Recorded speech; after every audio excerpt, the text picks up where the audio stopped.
All right. Well, I want to welcome to our podcast Brian Kuo. Brian and I have been working together for a few years. Our paths kind of crossed before that as well. But we're going to be talking today about a lot of Brian's adventures that are somewhat unrelated to our work together. Maybe somewhat related, but somewhat unrelated. Welcome, Brian. Thanks for doing this. I appreciate it. Yeah, thanks, Tyee. It's been a long time coming to get this out there as media. So very excited to have me here. So yeah, no, I'm excited. I think you've got a really interesting and varied background that I think people will appreciate hearing about. And I think I would start out with you recently were nominated for the Portland Business Journal's CFO of the Year in the category that you were in, right? Yeah, I was. It was very, I always consider myself very lucky. So I try to do this thing that's opposite of most people, which is I think most people do this thing where they say that success is everyone's child and then failure is an orphan. And for me, I do the exact opposite. I'm just lucky. I got very lucky to be part of that. But it was another chance for me to talk about cats in a context that most people don't. Well, we'll talk. We'll get onto the cat thing in a minute, I think. But so you've been working as a CFO, a chief financial officer, for a couple. You're doing that for a couple of companies right now, primarily, you're doing that for a company called Terpenes, but you're also the investor and a CFO for a company called Vape-Jet. That's correct. Yeah. Yeah. And so, what was the path that led you to working as a CFO? What was that path like for you? Well, I won't go back to the full detail of my entire history in terms of accounting. I don't want to go back to back in the weeds because we both started at PwC. So I have the background of public accounting. But really what happened was it was a natural progression of working in the advisory services with you actually at McDonald Jacobs at the time. And what happened was as we were working through client services, doing advisory services, and we were inadvertently doing CFO services at the time, actually. We just didn't call it that necessarily. I started noticing that there was meeting certain clients, what would happen is that talking to them, there's certain people out there that need just a little bit more of an internal person to hold their hands or force them to do something. And that's actually one of the difficulties we had when we were working as, an outside counsel or outside advisor, is that what would happen is there might be an issue that we need to go fix, but we need certain information first, and just getting that information seemed impossible. So that was actually the natural progression, is realizing that someone needed a little bit more hand-holding and a little bit more, waving a stick at them to say that I needed something. So that's what happened to get me into the CFO position. Vape-Jet was a little bit different. That was also luck, where there was a morning that I was at Terpenes, and I was actually there an hour early. And then one of my colleagues asked me if I wanted to see a demonstration. And I said, yeah, sure, I would love to see a demo. And it ended up being for an auto cartridge filler. And when I saw it as something that's really needed in the industry, and I realized that I saw something that could be a really good business. And once I actually saw the founder of the company, I realized that this was a person who just needs some help financially, and also some guidance in the financial and business side of things. And we ended up meeting that weekend, and I immediately put up some, we ended up talking for 6 hours straight. I put some money in, and I offered as part of this to be an active investor. And he himself said he needed someone who was more business minded for it. And that's how I became the CFO of Vape-Jet as well. Ah, wow. That's putting your money where your mouth is. You're seriously invested. You literally are invested, not just in terms of your time and effort, but your cash, and working with the company. So what kinds of skills do you see that are critical? You kind of mentioned a little bit in terms of being able to wave a stick at the entrepreneurs and the leadership and keep people in line. But what are the critical skills that you see as being necessary to be an effective CFO in these kind of organizations? I think the two most important things are a little bit more of the soft skill sides. And I would say that it's having empathy and realizing that the founders of the companies usually themselves aren't even getting enough sleep. They're doing everything possible to make their company and their dreams come true. And there's any which way they turn, there's something that might stop that. So having empathy, knowing that they themselves have a lot of stress. And then second is patience. I think patience is absolutely critical when working with a lot of companies, especially the founders, because a lot of the times it's almost like they have this flame that might go out and they're just trying to keep this fire going, and they just want their company to succeed. And they might have a little ADD actually, because there's all these different opportunities, especially if a business is high growth. And we typically work with high growth businesses, not a pun on the cannabis industry, but just in general, we work with these high growth companies. They tend to have an issue of just a lot of growth and a lot of opportunities, and then they have something that happens where they're not sure where to place their bets, so it goes all over the place. But being able to be patient and analyze those opportunities, convey those messages, and in everything, the communication skills matter. That's not even when it comes down to the CFO position. Being able to communicate. If everybody just spent a little more time on communication skills, the world would be a lot better and business would be a lot better. But having the patience and empathy to work as the CFO is just critical. It's, you obviously have to have a very strong background in finance and accounting to be able to basically be a conductor of the entire accounting team or finance team, and also work with other departments to tell them the types of information they need. But that's what I would say that are the most critical factors when it comes to being a CFO internally within a company. You struck on something as you were talking there that I think is really interesting in what I've observed from the outside, kind of watching you operate with some of these companies, because they're very early stage enterprises. And so what occurs to me is that the leadership that you provide can often extend beyond just pure finance, that there's a broader issue or a broader role for you to play. I mean, as the head of finance or as a CFO, you may be one of the only or one of the few actual executive level leaders in the company. Is that what you found, and what is that like to work kind of across the company on things that are outside of finance and accounting? Well, I would say that one of the main things that people always try to separate personal life and business life, and the truth of the matter is that those don't separate, and they might have used to separate in back when there was manufacturing. People were heads down just doing a single task. But when it comes down to the way that the economic infrastructure has changed itself, is that we're much more service oriented now, right? I mean, back in like the 20s or whatever, it was 80% manufacturing, 20% services. Now it's it's flipped.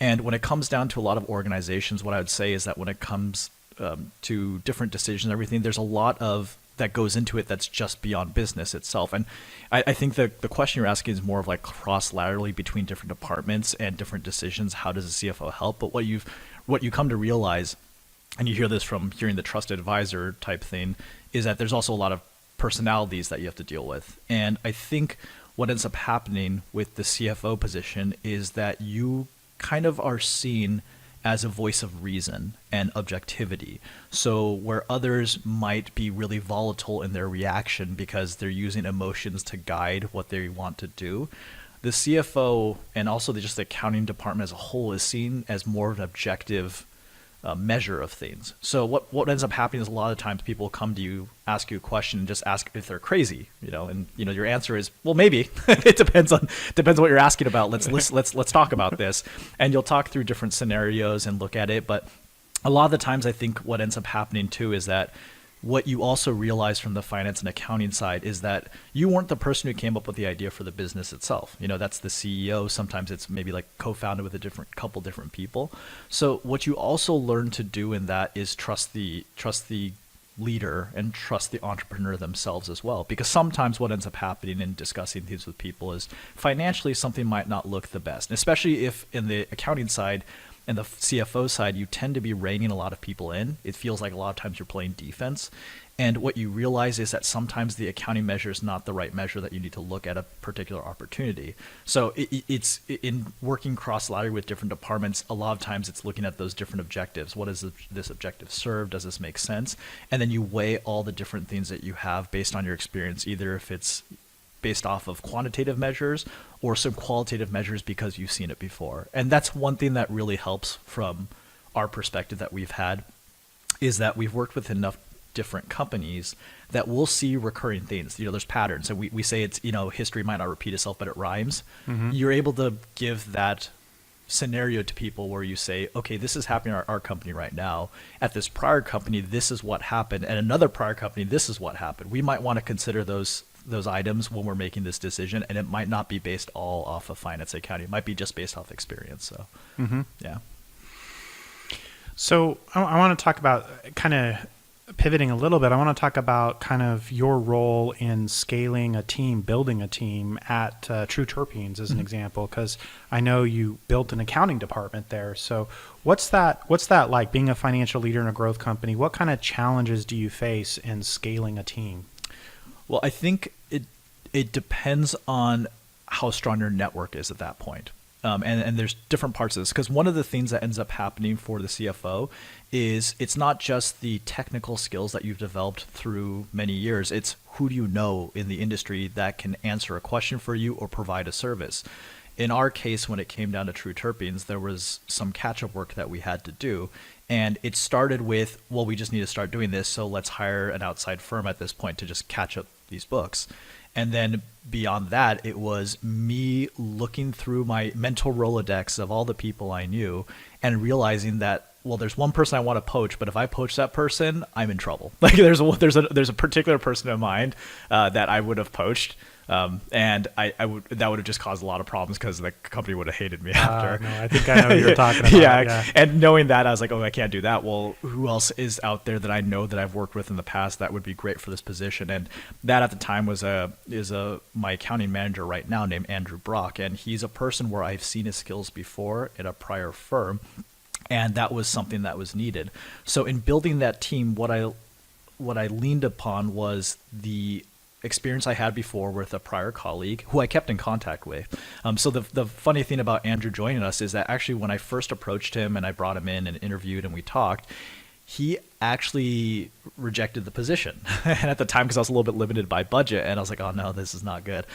But what happened was, I got to expand budget, and the company he was with actually matched the offer once he mentioned it. But with Andrew, the thing I've learned in the past is there's a technique, and this is a little bit off topic, but there's this technique I've had in the past, which is I try to give without expectation of return. I just do that over and over. And it's actually very Gary Vee. Before I even knew who he was, it was something that I was just doing because I thought it was fun. It'd be even something simple like someone says, hey, I really like your bracelet. I just hand it to them. Be like, it's yours. I don't need this.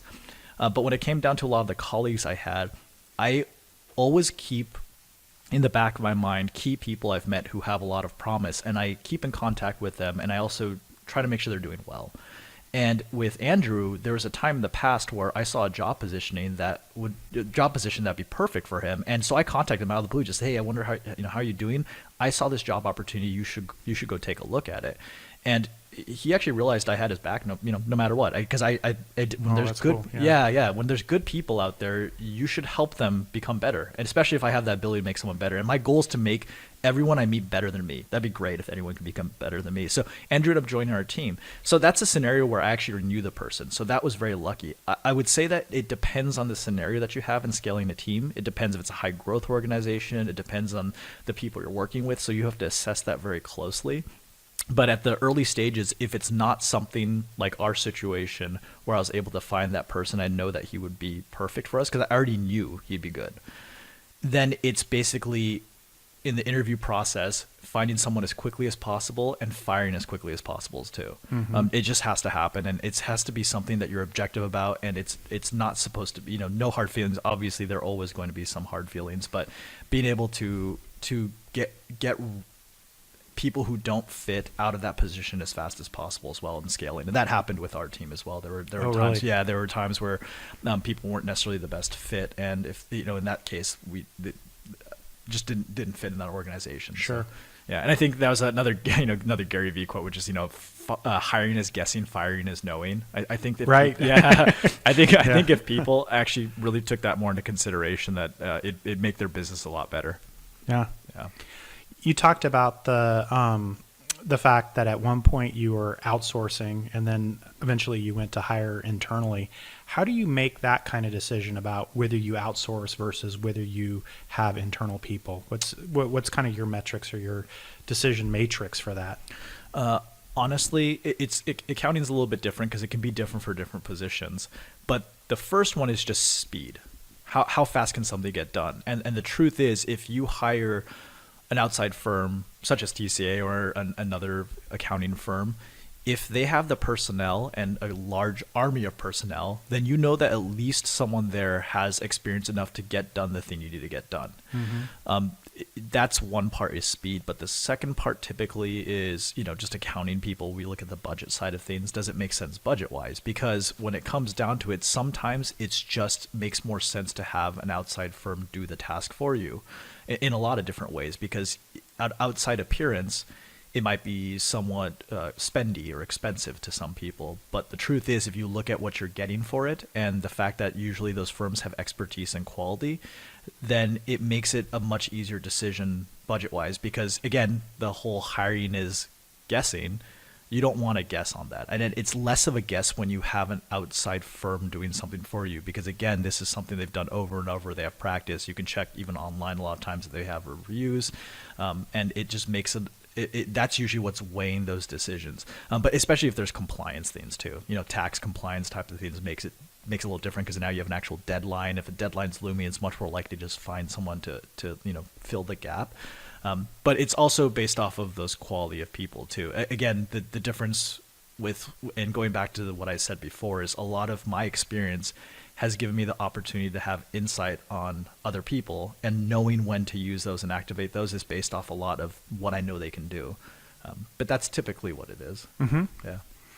Yeah, I think one of the things you touched on is it really depends on how quickly it takes to get something done, and that kind of inspired the point in my mind that it takes a lot of time and energy to go through the hiring process, to recruit people or get the candidates in, evaluate resumes, get the candidates in, do the interviewing, make your decision.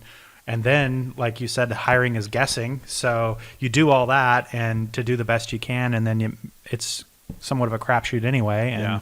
And so, I think that's, it's fortunate that you knew somebody when you're talking about Andrew that you could hire in quickly, because you got to avoid some of that, right? Absolutely. With that process. Yeah, and at the time, Tyee Advisor TCA didn't have implementation services, so I couldn't draw upon that to fix things. So I mean, so now you would call us in, we would get it done. Exactly. Yeah. That's great. Yeah.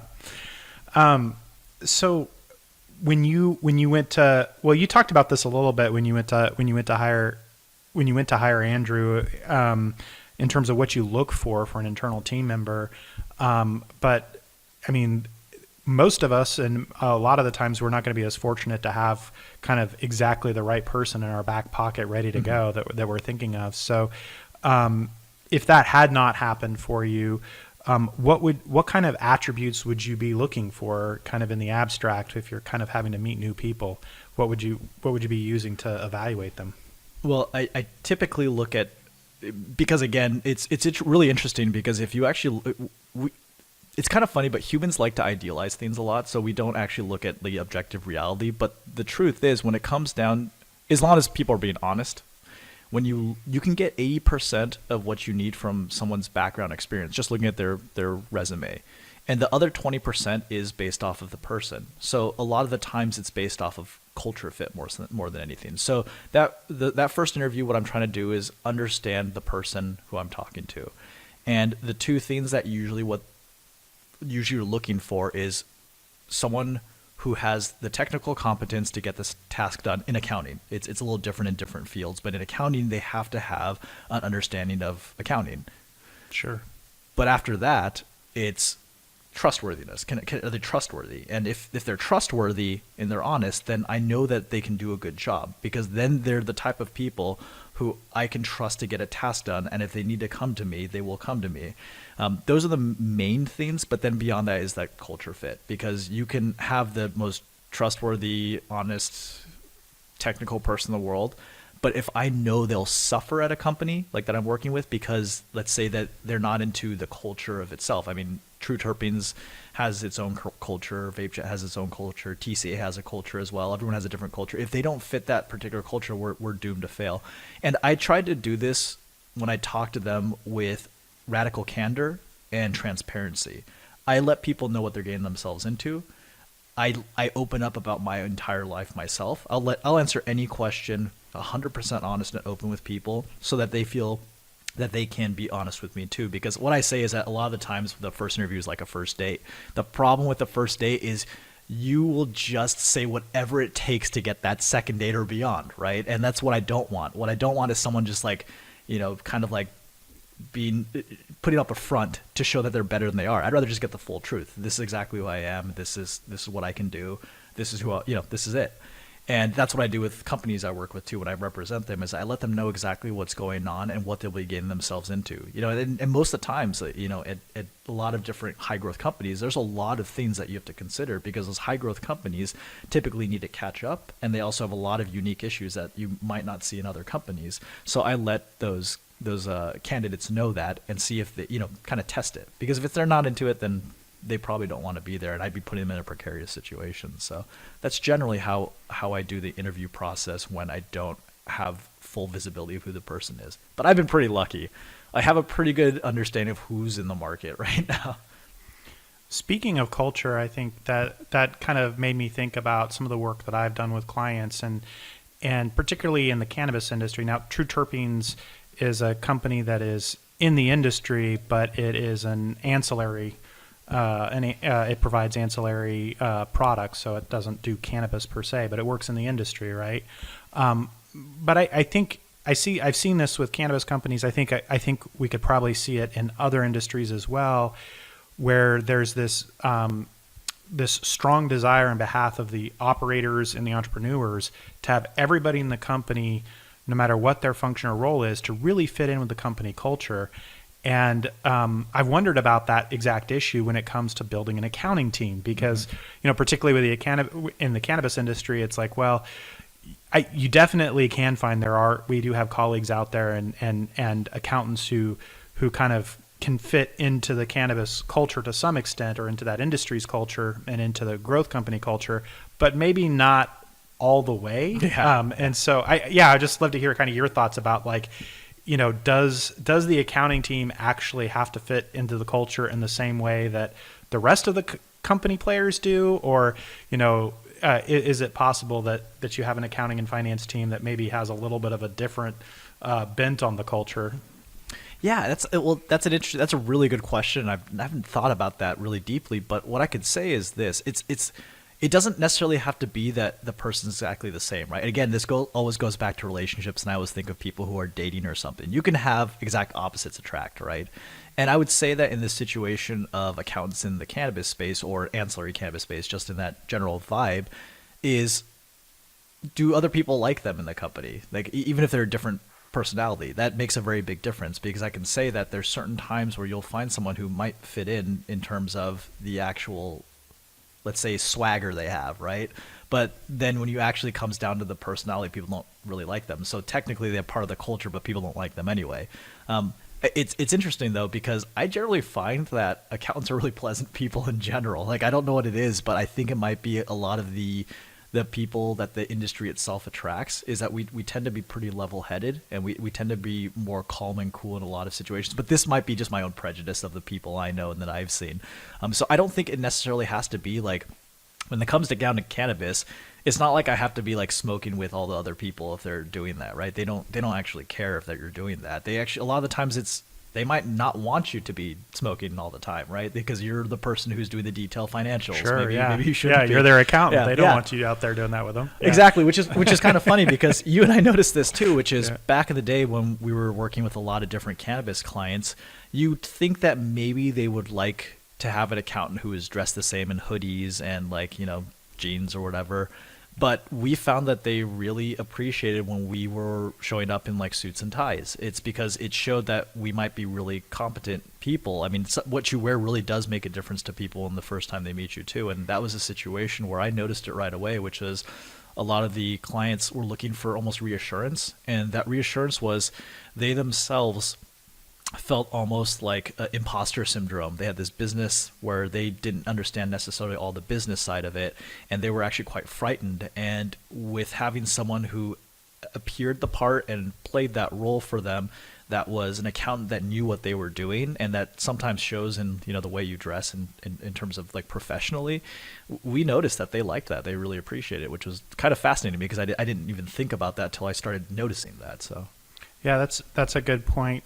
I asked earlier about how you evaluate internal team members. I'd ask the same question about how you go about evaluating contractors or outside service providers that you might bring in to help with the finance or accounting function. Typically, the basic one that I use is speed, quality, and cost as like kind of a triangle, right? And so, and this is an understanding of different service providers themselves. Is like outside accountants. How good are they? How fast can they be? And how much is it going to cost? Is what it is. And here's the thing: is I have an understanding that if it's fast and good, it's not going to be cheap. You know, and that's what I try to evaluate. If it's going to be slow but quality, it might be a little cheaper. So I kind of look at it from that angle.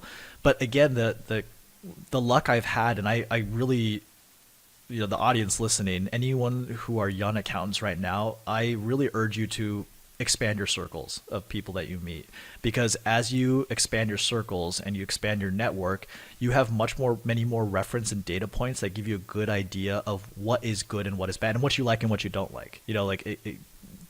Trying and tasting a lot of different things and seeing a lot of different services, so that when the time comes and you might need someone to help you and assist you with something, that you know who to go to. And that is the case with us a lot. So all the value we bring too is that if we are working, for example, a cannabis client in Oregon right now, is that we can refer the correct people for banking, or even merchant services, or any of those things, payroll, and having those solutions ready is really helpful. So when it comes down to the accounting side of things, I know the general reputation of most firms in town. I know the general reputation of well-known accountants in town.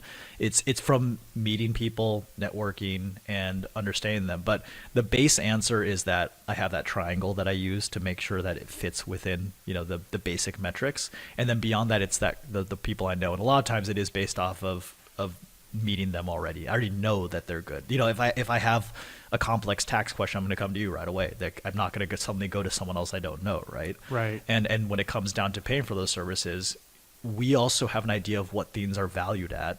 And the market determines that value. We know what that costs. The only time it becomes difficult for us is if we are working with a company or a client, and now we're evaluating a service that we're not familiar with. If someone's asking me about like a marketing cost, I don't know like what that costs generally. That's one where I have to refer to someone else and find that expertise. Sure. Which is why it's helpful if you expand your circles, because if you're talking to different marketers, now you have an idea of how much those things cost. So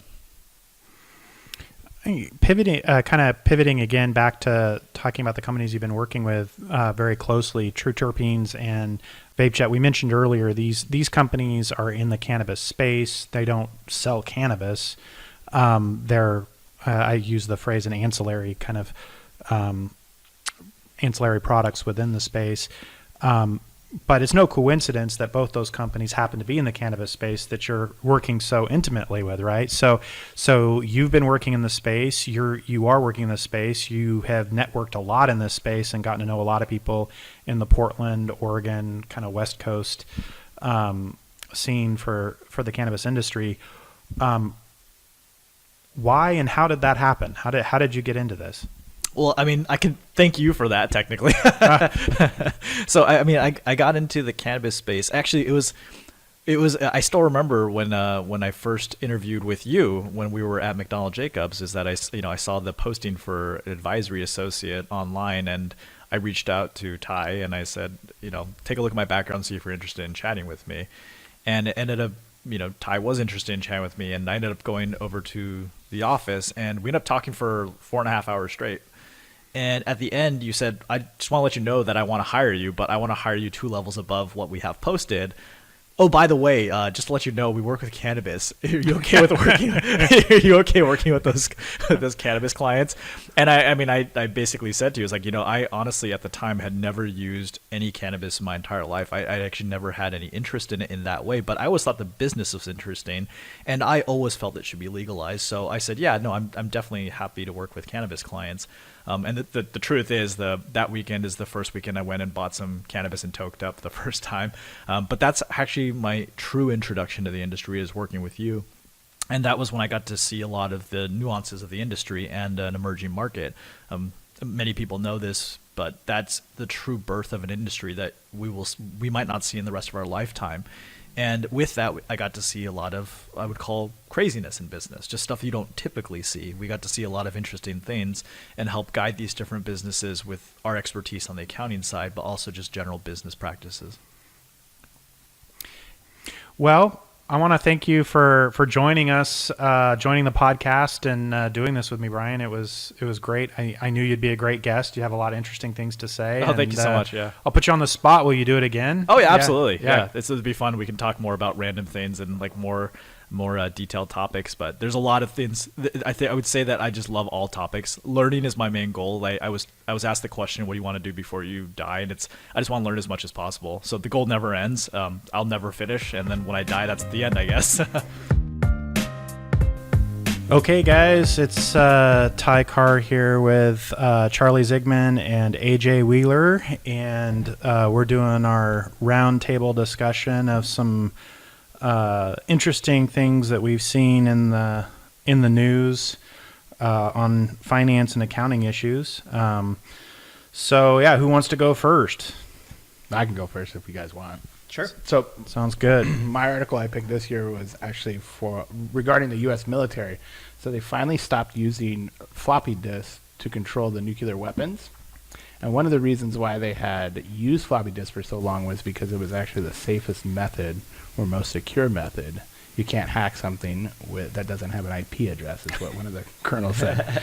So my thought was, when I read this article, was how this kind of relates to like what we see in our field and like in the business community of automating everything and everything being online, and then trading kind of convenience and quickness with security and kind of privacy. And maybe get your guys' takes on the current state of, the industry or, businesses in general using either over automating or under automating, and then how that affects risk in their business maybe.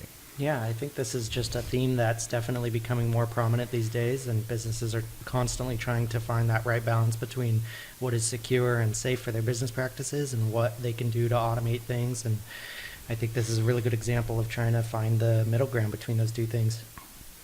So yeah, I guess before I weigh in on the accounting piece of it, this just reminds me of Battlestar Galactica. Did you guys watch that? Yeah. So they had the wireless, but they had wireless technology, but after the planet was blown up and they're fleeing the Cylon invaders, they can't use the wireless. They always have to like plug all their computers in old school, because if you're on the wireless, then you can get hacked by the Cylons. And so they're in their battleships and everything. They were reverting back to old technology to avoid getting kind of destroyed by the AI. Essentially was the plan. So yeah, this whole floppy disk plan reminds me of that strategy.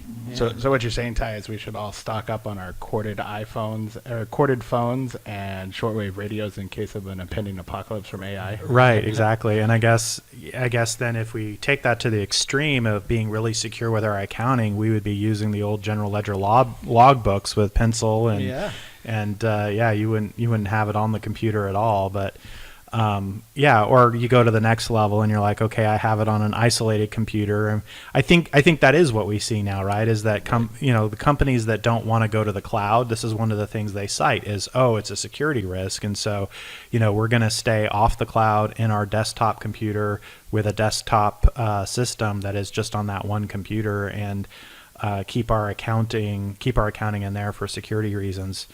I think you just have to have a perspective about your business and about the the nature of the risks for your business. I mean, certainly there's some businesses, particularly if you're in financial functions, if you're banks, or if you are storing confidential kind of identification information. So having been a partner in an accounting firm where we did a lot of tax return work, there's a lot of concern over the fact that you've got people's identification numbers and their names and addresses on file. You've got all that stuff on file that could be used to, in theory, open a credit card in somebody's name or do some kind of fraudulent activity. So safeguarding that stuff in that context makes a lot of sense to me.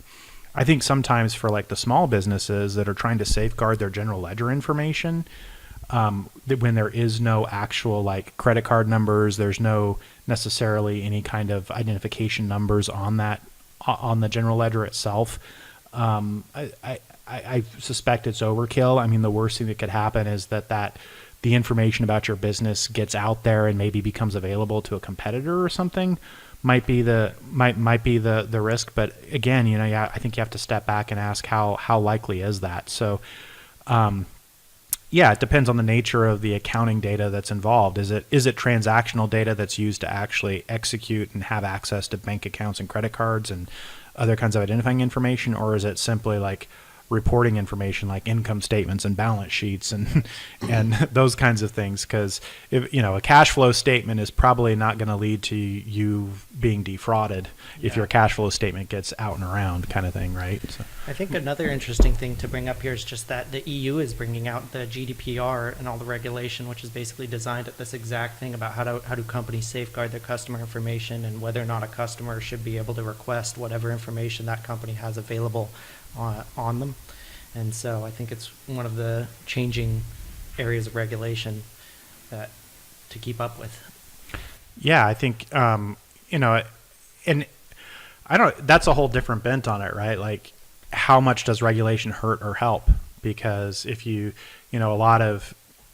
I think what we see with companies that are trying to comply with those regulations is that they're going through a checklist of steps, but are they really owning that process? Are they really taking it to heart? And I think that's what we often see with regulation is that people kind of, in business, we're like, we got this extra regulation we have to follow, so now we're gonna go through the steps. But particularly U.S. companies that are having to apply this in a context where maybe it's because they have one European customer or something, right?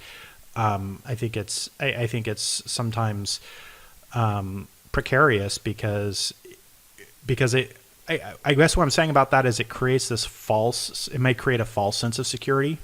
Oh, we went through the steps, we followed the checklist, we can say we complied with EU regulations, so that means we're secure, right?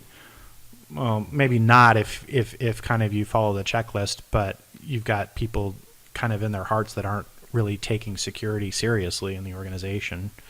Yeah, that's true. And I came from a firm before this one that was, so I guess I straddled both sides of the line here on using technology wisely and then kind of the, benefits of being low tech or offline, sort of. So in my former life, I was an auditor and we were actually a paper firm. And although it was very, very inefficient as far as workload goes, it was very efficient when it came to reviewing and to seeing with your eyes to a visual person the organization and the kind of tactile feel of being able to see a supporting document that would match something on top, a number on top.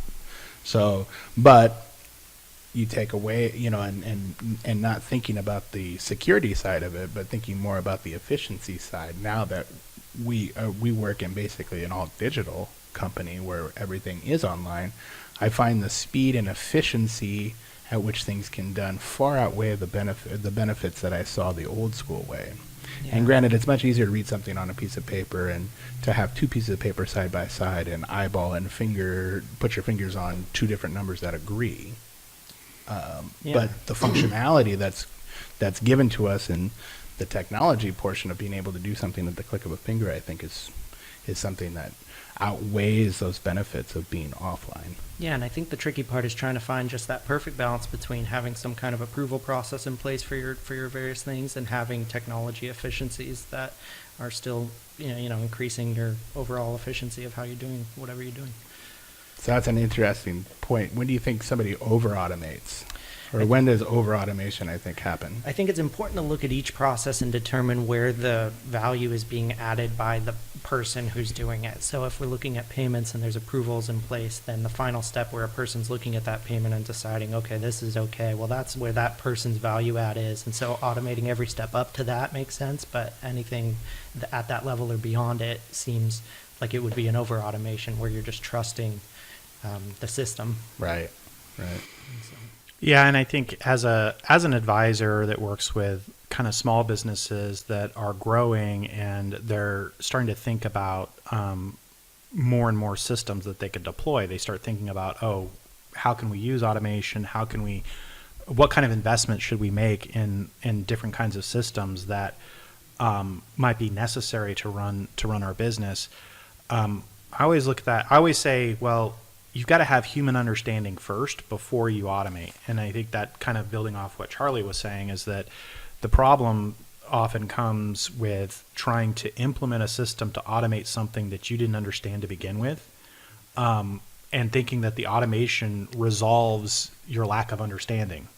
Right. And probably like the one that comes to my mind right now that I see so commonly is working with growing small kind of manufacturers or product-based businesses that do some kind of manufacturing or assembly that require a certain amount of cost accounting to try to figure out what the actual cost per unit is and build that up and track that information and have that in their both in their inventory records, but also being able to, if they're perhaps doing multiple SKUs, they're doing multiple products and they're wanting to be able to determine that some products have a higher or lower cost, some products have a higher or lower margin, and all of that's good information and important information. But I think that the entrepreneur and the accountants involved have to have a base understanding of the cost accounting, and that I don't think that is resolved by rushing in and implementing an ERP system, for example, which is what I often see people do in terms of, well, we don't know anything about cost accounting, but we know because we're manufacturing inventory, all of our advisors or all of our people that we've talked to are comparable companies. They all use ERP systems, so we think that's the solution, that we're just going to run in and implement an ERP system. And that's usually where I like to pump the brakes and say, okay, yeah, it's quite possible that an ERP system will save you a lot of time and be beneficial to you in the long run, but let's make sure that you understand what that ERP system would actually be doing before you implement it. And often for a small business, one of the best ways to understand what the ERP system would be doing is to do it without the automation, yes. to do it without automation first, and then diagnose where automation would actually be helpful rather than trying to over-automate or over-engineer something that you've never done before in the first place. I agree completely. Yeah, and I think that's a good point. I think understanding, like, if you have a solid understanding of the underlying system and how it works, then that makes A, the automation easier, but B, I think it brings to the forefront whether you could or could not automate it or whether that would be a good decision. Yeah. Once you have the grasp of what the underlying levers to that is. Well, you can't forget that these systems that are going to help you automate, these are businesses. And so, they're going to throw in all kinds of bells and whistles of things that may or may not be helpful for extra add-on fees, or they're going to really sell their system because it does some great thing that they're telling you it does. But if you've actually been doing it yourself manually and you felt the pain of that and you realize here's where it would be helpful to automate, I think it can help you kind of cut through that BS, sure. Really, to kind of say, does the system actually do the things that I need to automate, or are they throwing in a bunch of things that sound cool but in fact wouldn't help my particular use case? And I think being able to identify that and not overspend on things that don't even help you, is part of the game there. Yeah. Yeah, I've definitely seen companies that get wrapped up in Salesforce and in different ERP systems where they spend all their time trying to automate things and trying to get that system to do what they want it to do. but they're missing out on the much more basic thing behind the scenes that they were really got them into it in the first place. Awesome. Yeah, there's a saying, you mentioned Salesforce and CRM, and I don't know if Salesforce themselves coined this saying, but I've heard other CRM software folks and consultants, they have this saying that where they say CRM is a process, not a software. Customer relationship management, right? Right. It's a process, not a software. The software is just a tool that helps you run that process. And so yeah, you have to have a process that the software is helping you with before the software can actually be useful. Well, I got another topic for us. If you guys are ready for a switch. Let's do it. Sure. Yeah. So this was interesting to me. It looks like the article about it came out early in the year, back in April of this year, 2019, and it was actually kind of a follow-on from a series of articles that this group called ProPublica, which I think maybe a lot of people listening to this maybe know exactly who they are. I wasn't familiar with them, but they're a not-for-profit media agency that does news, and they were. I did some Google research to see that they were being cited by NBC and other news organizations as well. So they appear to be kind of in the mix of known and respected news agencies. But they anyway, what they're reporting on is mostly factual anyway, and it was just something I wasn't aware of, that apparently TurboTax or Intuit and perhaps H&R Block, I think they cited as well. But apparently these tax software businesses, tax preparation businesses, primarily on the individual tax return preparation end, have had a deal with the IRS that if they provide a free version of their software for people who meet certain criteria, so people who are under income levels, and the free version, AJ, you did the air quotes because it's like, well, apparently it's like a bare bones version, and most people would need add-ons in order to actually get real use out of it. And the other criticism on this is that they provide it, but then they don't advertise it well, so a lot of people don't even know it's there.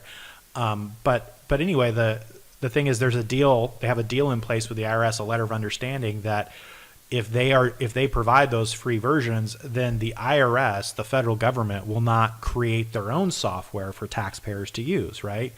And that being that as technology has been developing and it's easier and easier for tax returns to be done by technology, the obvious question in our society at this point is, why is the government making us spend all this time and money with other corporations' software and tools to prepare tax returns when the government already has a lot of the information, right? Yes. So, I mean, that's part of what it comes down to. It's like, well, if the government was to actually have a website or a software that prepares your tax return, they could pre-populate it with all the information they already have.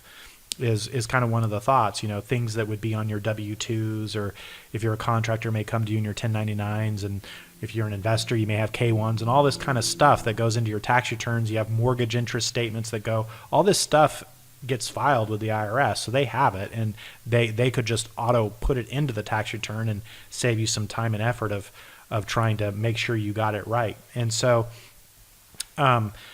anyway, so the first thing I didn't know was that there was this deal in place, but the second piece of it is that these companies, the company that owns TurboTax, of course, is Intuit, but these companies have been lobbying Congress to essentially prevent the IRS or the federal government from rolling out a system that does tax returns for people in that way.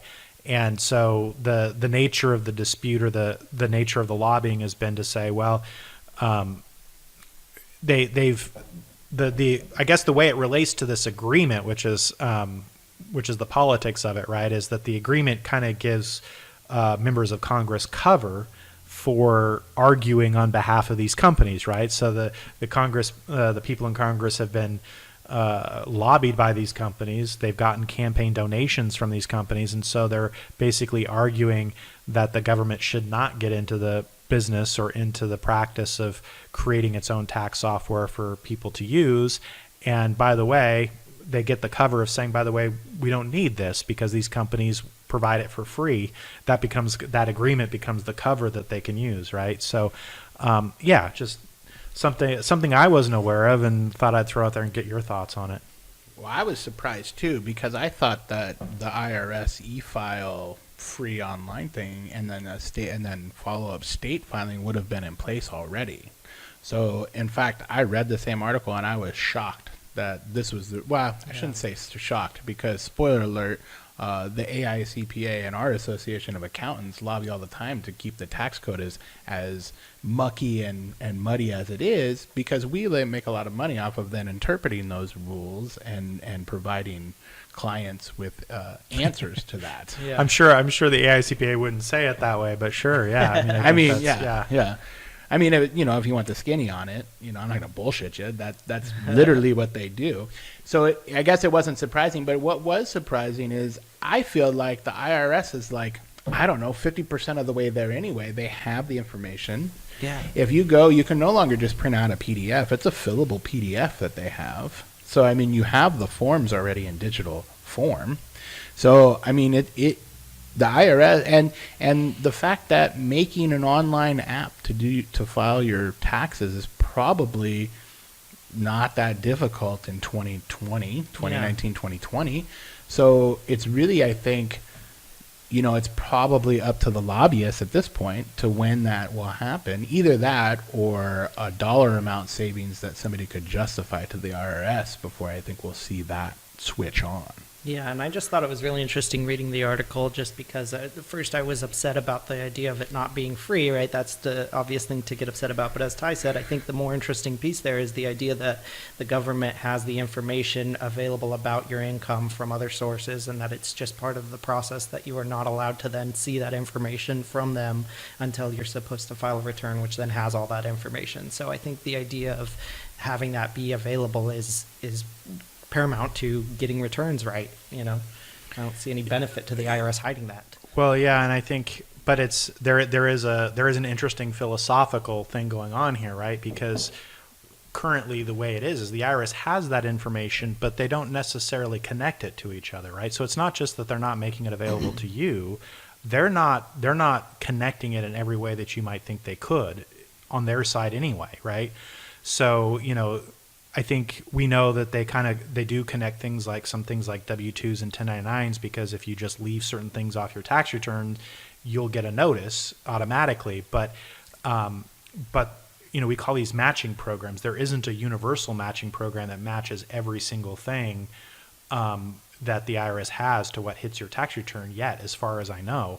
If it seems like that could change, but I think that brings you to the philosophical point: is that we have what we call a self-assessed income tax system, right? And so I think kind of what some of the kind of more freedom fighters on this issue are kind of where they're taking this is they're pointing out, well, if the system becomes that the IRS has a website or a software or an app or whatever that is pre-populated by them basically taking all this information in and matching it up ahead of time, you're taking it from a self-assessed system closer to a government assessed system. And is that the country we want to live in? Is that because right now it's basically we self-assess and we say, believe me, this is what it is. And the government is supposed to believe us, subject to audit. And then they can audit us, but they only get so much budget, and Congress keeps a tight rein on those purse strings. So there's only so much budget and so much resources the IRS has available. So the current system, de facto, requires the government to trust the citizens to fill their taxes correctly, subject to a limited amount of audit that is limited by the budget which Congress controls. And so, and so. Kind of buried in that whole thing is the we don't have to trust the citizens anymore, right? Do we want the government to basically say, forget trust, we have the information, we're going to have a system that brings it all together for you ahead of time and closer to the government just assessing the tax based on the information they have without any trust. And I think there's a philosophical debate buried in that somewhere. I personally I'm okay with that. I don't care. I mean, just because it's, I'm willing to give up some amount of that kind of freedom for efficiency's sake, I think. But Right. Yeah. but yeah, I think that's part of it. Do you think that then thinking about that's an interesting point because I hadn't even think of that. But do you think I know one of the big debates on like the healthcare thing was Medicare for all and how Canada is like that, right? There is small private doctors there, but mostly it's government run, and people talk about how inefficient and overbooked it is and everything. But so when the debate came up in America, the way they kind of said, well, the initial plan was for the Healthcare Act to offer a governmental option and then offer a public option, and eventually the government option went away, and they just went with a private marketplace with government subsidized healthcare, right, as the other option. So I'm wondering if a similar situation in this tax thing, where if the IRS comes out with a free file program, then can you encourage, I guess, the self-reporting side by allowing the private sector to then continue that free tax filing? And what it would do is it would force those companies like Intuit and Tax Act and all those other ones that offer free, air quotes here, free tax filings, to then actually offer free tax filings for Americans, and they're probably going to economy of scale. They've already been doing this. Yeah. They're just putting a price tag on it for you to file. Like, you want to file your state return? That's $25. Or you need to do a Schedule C business. Sorry, that's not included in the free tax filing. You need to give us an extra $10. Something like that. That's what they currently do, right? Yes, Yeah. that was what they currently do. Yeah. Yeah. Yeah. So I'm wondering if that would maybe bridge that political divide between somebody saying, this is America and the government's not going to have all my information, whereas like, hey, sorry to tell you, they already have that information. They just be populating it. But do you guys think it would, the offset of the private company still being viable would then offset that political divide? I think it would, because I think that once the government option is up and running and we can see all the ineptitude of the government at work in that place, then people would go running to private answers. Well, I think it is like a lot of other things like this where there is a public option.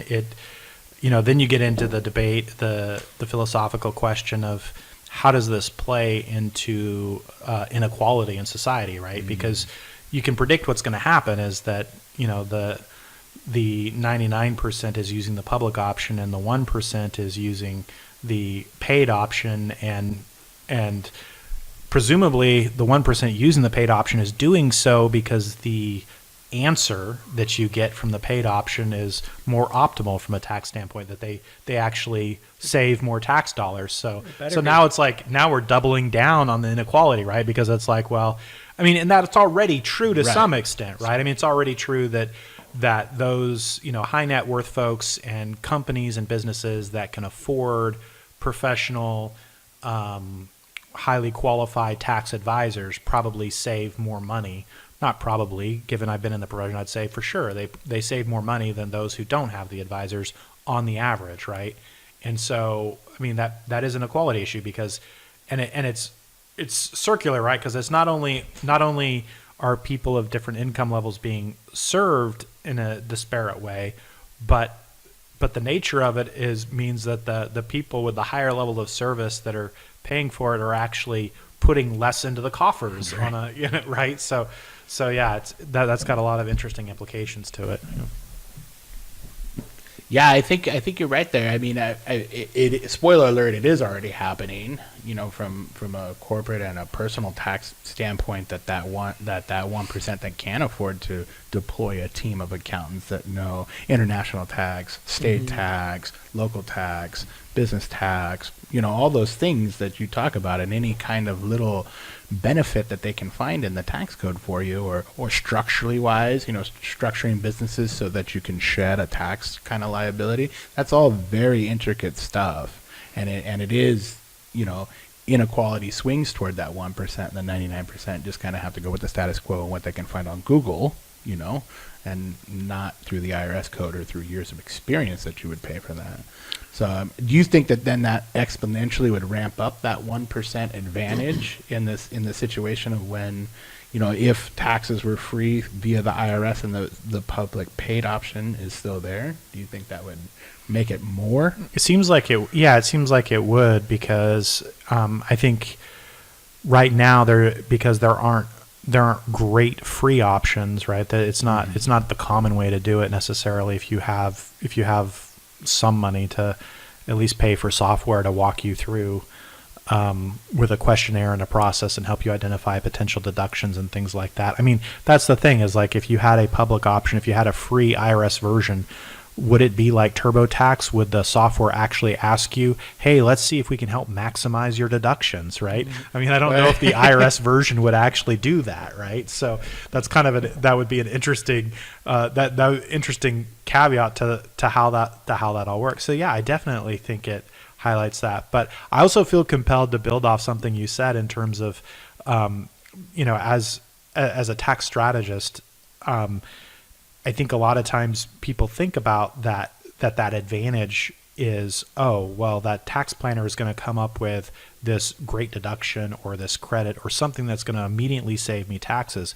But it also works in a different way that's a little less obvious, and that is, it may be that the tax strategist or the professional tax preparer is ensuring that in the complex scenario like what you talked about, where you've got complex issues, maybe you're operating internationally or whatever, that you're actually meeting the compliance requirements so that you're not having to circle back and pay penalties and interest and refile fees and eat up a bunch of management time and tax preparation fees to redo returns, amend returns, make corrections because you find out later that the way you were doing it was wrong. So I think that the advantage that the 1% ultimately will have is not just this idea that, oh, maybe they find a tax deduction that saves them immediate cash that other people don't have. It's also just ensuring that they're not.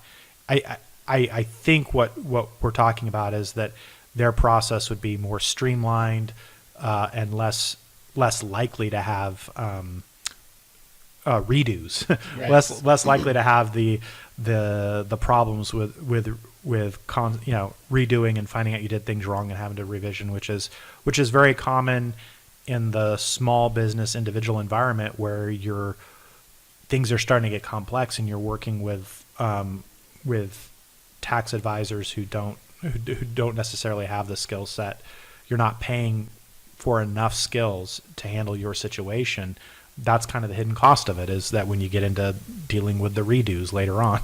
Yeah, Right. And I think it's important to think about just from an individual taxpayer's perspective that the existence of the standard deduction versus the itemized deduction is sort of the IRS's way of having something similar to this, where they're saying, okay, we have a version of your tax return where we don't feel you're going to need a preparer. It's simpler. We can just focus on, not having to show all the details. And then if you believe you have a lot of deductions, you can use a preparer and get a set of itemized deductions that ultimately works out in your favor. But I could just see how the IRS had set that up as something similar to a free tax software, just a dumbed down version of the return. Mm-hmm. Yeah, I think you're right. And I think probably what sways this is the technology advance. When it becomes so easy, and it already is so easy to put something online, but when it becomes, where your 3-year-old can make a web page or a secure web page or something like that, and we're almost there, I think that's probably when this switch gets turned, and really the financial bonanza that's been going on in the e-file world of free taxes, air quotes again, is probably over at that point. And that's probably not too far away. Yeah. Yep. I think you're right. Yeah. I mean, I think that, in the tax preparation world in general, things we come full circle, because one of the things we talked about in a prior segment was automation, right? And I mean, tax preparation, especially for individuals, has been kind of one of those places where automation has been charging forward very quickly. And so, yeah, I think it's destined, whether it's the IRS that's providing the software or a third party providing the software, it's destined to just become more and more simple on that front with the amount of automation that's hitting it. Well, that'll be interesting when Facebook and Instagram start offering free tax preparing, because they will go ahead and file your taxes for free as long as you give them the information regarding it. So now not only do they have your name, Yeah. address, and phone number, but they also have then your net worth, your yearly salary, who your dependents are, Sure. who Wow. your Yeah. wife is. You know what I Wow. mean? Yeah. Like, so I think that's probably, if you want to talk about, Google, why not? Google owns all your other information, so does Facebook. Why shouldn't they own your taxes? So that's my next company venture, will be an arm of that will be bought by Facebook. Yes. I'd like to get involved. Okay. We can talk great. after the podcast on what the initial Perfect. investment will be. Yes. That's great. All right. Well, I feel like we've had a good set of discussions here today, Yeah, guys. Definitely. Yeah. And we're gonna sign off and get back at it and talk again next week. All right. We'll see everybody next week. It's been fun. Thank you for All right. listening. Yeah. Hey, and if this is helpful to you and you enjoy it, please subscribe to the podcast. If you're watching on YouTube, hit that subscribe button, and you'll get updates every time we produce. We're gonna keep this going for you as regularly as we can. Okay. Thanks, everyone. Thank you.